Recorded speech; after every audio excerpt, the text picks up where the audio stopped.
લક્ષ્ય ન્યૂઝ, એક નજર, એક લક્ષ્ય.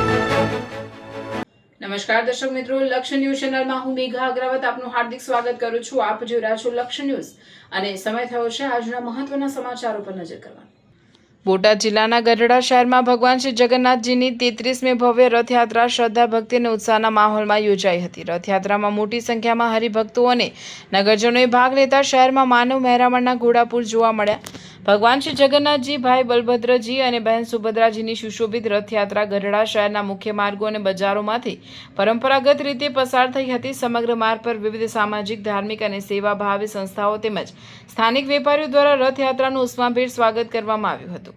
અનેક સ્થળોએ પુષ્પવર્ષા, પ્રસાદ વિતરણ અને સાધુ સંતોનું સન્માન કરવામાં આવ્યું હતું. રથયાત્રા દરમિયાન બોટાદ જિલ્લા પોલીસ અધિક્ષક ધર્મેન્દ્ર શર્માએ ભગવાન શ્રી જગન્નાથજીની આરતી ઉતારી દર્શનનો લાભ લીધો હતો. તેમણે સમગ્ર રથયાત્રાના રૂટનું નિરીક્ષણ કરી સુરક્ષા વ્યવસ્થાની સમીક્ષા કરી હતી. આ ઉપરાંત ડીવાયએસપી મહર્ષિ રાવલ તથા ગઢડા પોલીસ સ્ટેશનના પોલીસ ઇન્સ્પેક્ટર KN ચોપરાએ પણ ભગવાનની આરતી ઉતારી સાધુ સંતોના આશીર્વાદ પ્રાપ્ત કર્યા હતા. રથયાત્રા દરમિયાન ચુસ્ત પોલીસ બંદોબસ્ત અને સુવ્યવસ્થિત આયોજનને કારણે સમગ્ર કાર્યક્રમ શાંતિપૂર્ણ વાતાવરણમાં સંપન્ન થયો હતો. ભક્તો ભજન કીર્તનના સૂર સાથે તેમજ રાસ ગરબાની રમઝટ બોલાવી ભક્તિ રસમાં તરબોળ બન્યા હતા. ભગવાન શ્રી જગન્નાથજીની આ ભવ્ય રથયાત્રાએ ગઢડા શહેરને ભક્તિમય રંગમાં રંગી દીધું હતું. શહેરભરમાં જય જગન્નાથના જયઘોષ સાથે આધ્યાત્મિક ઉલ્લાસ અને ધાર્મિક એકતાનો અનોખો માહોલ સર્જાયો હતો. Bureau chief Ajay Parmar, Botad.